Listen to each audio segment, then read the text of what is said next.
Okay, good morning. Good morning guys. Good morning mga ka-channel. Good morning mga ka-YouTube. Kumusta po kayo? Ako po si Pastor JB. Bumabati po ng isang mapagpalang umaga sa lahat ng mga kaibigan natin. Pumasok po ako kasi tinanghali ho ako ng gising dahil po sa isang event na dinaluhan natin kagabi dito po sa isang barangay, no? At ngayon, dahil tinanghali tayo ay pumasok na lang muna tayo dito sa ating workplace. So good morning po sa lahat ng mga kaibigan natin. At gusto ko lang kayong batiin, ano? Gusto ko lang kayong kumustahin sa pamamagitan ng aking video. Yung mga viewers natin sa TikTok, sa Reel, sa ating pong YouTube channel. Ayan. Gusto ko lang kayong batiin ng Happy Sunday, Happy Lord's Day, no? At siyempre po ay batiin ko na rin kayo ng Merry Christmas in advance. Ayan. Kasi ngayon ay ano na ngayon? December 8, 2024. Ayan. Marami na pong nagsasagawa ng Christmas gathering. Marami na Facebook, welcome to nagsasagawa ESA site number 1. Admins have approved your request to join. ng Christmas party, no? Marami na pong yan, may mga gathering. At siyempre po, dahil ngayon ay araw ng pamilya, Lord's Day ka nga.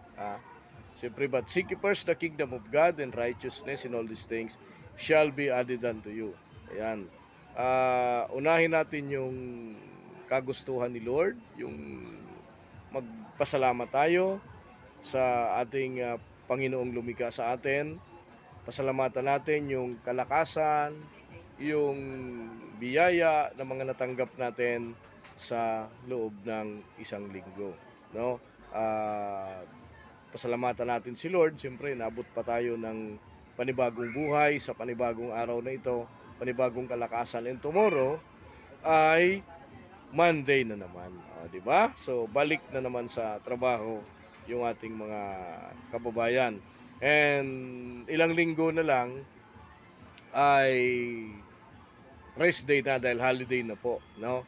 Marami ng mga magbabakasyon, marami nang uuwi sa kanilang mga probinsya at karamihan dito magpapasko, and after ng Pasko uuwi sa mga probinsya para doon naman mag-celebrate ng New Year.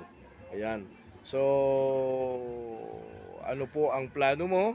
Dapat naka-ready ka na sa iyong mga plano.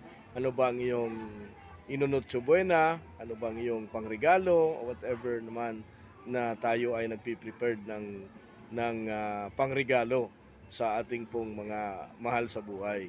No, tandaan po natin na giving is ito ho yung pinaka masarap na malasap natin sa ating pong mga buhay, ang panahon ng pagbibigay, no? Kasi alam mo, minsan lang ho ito na maranasan mo sa bawat taon. No, hindi lang ikaw ang mag-receive ng blessing, kung hindi magbigay ka rin ng blessing. Kasi minsan yung iba mas gusto na sila yung tumatanggap ng blessing, no? Pero ayaw magbigay ng blessing, no? Dapat maging open yung ating puso. Alalahanin natin ang ating Ama sa langit ay ibinigay niya ang kanyang kaisa-isang bugtong na anak upang ang sinumang sumampalataya ay siyempre ay wag pong mapahamak, kung hindi magkaroon siya ng buhay na walang hanggan. So tayo po yun. Ibinigay po sa atin ng Ama si Jesus upang tayo po ay magkamit ng kaligtasan. O, di ba? So this Christmas, maalala natin na ito si Jesus. Siya yung may birthday.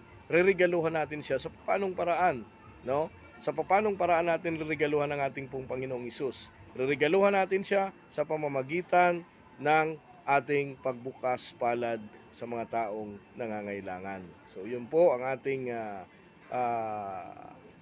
pagdiriwang ng Kapaskuhan ay pagbibigay, pagbukas palad sa mga taong nangangailangan. Ayan. So marami ngayon na magre-receive ng pamasko sa kanilang mga mahal sa buhay, sa kanilang mga ninong at ninang, sa kanilang mga inaanak. Ayan, di ba? Oo. Ayan. At siyempre po, marami rin po yung mga mamimili, no? Ano ba yung mga mamino? Kailangan may bagong damit, kailangan may bagong pantalon, may bagong rilo, may bago lahat, bago. Tandaan po natin, lahat po ito'y bago at kailangan bago na rin po ang ating life. This coming 2025, hindi na ho tayo yung dati. Tayo po ay binago ng Panginoong Jesus. So, ito lang ho yung aking maikling mensahe and marami pong salamat sa lahat ng mga yumayakap, sa lahat ng mga nagmamahal, sa lahat ng mga sumusuporta sa ating pong ginagawa, sa ating pong pang-araw-araw na buhay, sa ating pong ginagawa sa ating channel, sa ating reel, sa ating TikTok. Salamat po at gusto ko po kayong pasalamatan dahil sa patuloy na pagsuporta dito po sa ating pong advokasya, no? So, ito ho ay ginagawa natin na tayo ay nag-advocacy, tayo ay nagbablog para ibigay yung mga bagay-bagay na mahalagang impormasyon sa ating mga kababayan. Siyempre po, prayer, kailangan ho natin ng palakasin yung ating pong mga kababayan nanghihina, palakasin yung mga taong may sakit, yung mga nawawalan ng pag-asa. Ito po yung ginagawa natin.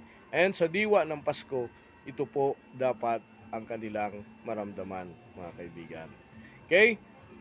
At siyempre po, reminder na rin, ingat po sa mga pupunta sa mga shopping mall. Maraming tao ngayon, grabe, no? Talagang maraming tao. And mamimili sa Divisoria, sa Baclaran, at lahat pa ng mga pamilihan, yung mga night market natin, ay maging yung mga pasyalan. Ayan. Ay masarap ngayon mamasyal, mga kaibigan. Okay, siyempre po, huwag niyo pong kalimutan, napasyalan po ako dito sa JB Wellness Blind Massage. Located po at Welcome Plaza Mall at Senior Pure Gold, Libertad, Pasay City. Open po ito ng 9 a.m. to 8 p.m. Usually pagka Sunday po ay 1 p.m. na po ako nag-open or 2 p.m. Kaya lang ngayon, medyo naaga ho ako dito. Nagising ho kasi ako mga 9:30 na halos. Kaya dumiretso na lang ho ako dito. At dito tayo, mga kaibigan. Ayan. JB Wellness Blind Massage located at Senior Pure Gold, Welcome Plaza Mall, Libertad, Pasay City. Ang ating telephone number 0949-410-0259. Ulitin ko lang, 0949-410-0259. Ang ating pong pwesto at contact number ay makikita po sa ating pong Google Map, mga kaibigan. JB Wellness Blind Massage. Siyempre po, paki-like nyo na rin, paki-follow and paki-subscribe ang ating YouTube channel. Yan, sisend ko po sa inyo mamaya yung link natin. Yan. At Joel Brazal YouTube channel na mayroon na ho siyang 251 subscribers. Ayos, salamat. Ayan. Ang ating pong TikTok na mayroon po tayong 2,400 o 2,500 na rin halos. Ang ating pong reel na mayroon muna po siyang 4,000 followers. Ayan. Siyempre po ang ating JB Wellness Massage na mayroon pong 70 plus followers. So pakitulungan naman po at sa mga nagmamahal natin na mga Message, kababayan. CPK Alumni Congratulations Camp. Liza Uter, Nakakirame Pro Liza Optimum Family. Ayan, pakitulungan naman po tayo at pakipollow and subscribe sa ating YouTube channel at sa TikTok, Reel, Instagram na ating pong isi-share ang ating pong video. To God with the glory and tayo po'y sumandaling manalangin. Alam nyo po, ang panalangin ay napakahalagang bagay sa bawat isa. No, ito ho ay mabisang sandata sa lahat ng mga mananakmal. Mabisang sandata at mabisang kagalingan ang panalangin. Ang panalangin po, ito ho ay buhay. At ang panalangin, anuman ang pananampalataya natin, pag naniwala ka sa Diyos at naniwala ka na mayroong Diyos na makapangyarihan sa lahat, ikaw ay kanyang pagpapalain. Let us pray. Father, we thank you, Lord, this morning. Salamat po, Panginoon, sa aming pong mga buhay. Salamat po sa kalakasan. Salamat po sa kagalingan na tinanggap namin. Lord, nagpapasalamat kami sa mga biyaya, kalakasan man ito, anumang mga pagpapala na natatanggap ng bawat isa sa amin. Father, forgiveness. Patawarin niyo po kami, Panginoon. Kami po'y nagkasala, maging sa aming kaisipan at maging sa aming pong kapwa. Panginoon, Jesus, ikaw lamang ang aming sandigan sa lahat po ng aming pagkauhaw, sa lahat ng aming kalungkutan. Ikaw po ang Diyos na makapangyarihan sa lahat. Panginoon, iunat mo po ang iyong mapagpalang kamay sa mga taong may sakit. Iunat mo rin po ang yung mapagpalang kamay sa mga taong nangangailangan. And Lord, I pray to my country sa pangunguna po ng aming pong minamahal na Pangulo, Ferdinand Marcos Jr. at ang lahat po ng mga leader ng aming pong bansa. Pagpalahin niyo rin po, Panginoon, ang mga business, small and big businesses sa aming country, Panginoon. At hindi lang sa aming country, maging sa buong mundo. Tunay nga po, Panginoon, na umiral po ang kapayapaan sa bawat isa. Father, marami pong salamat. At sa araw na ito, gawin po naming makabuluhan ang aming pong buhay. Ito po ang aming samot dalangin sa pangalan ni Jesus na aming pong tagapagligtas. Amen and Amen. Okay, at marami pong salamat. Dito po nagtatapos ang ating short video. At thank you po guys. Thank you so much. At Happy Lord's Day po sa ating lahat. Back button. Home. Back. Tap again to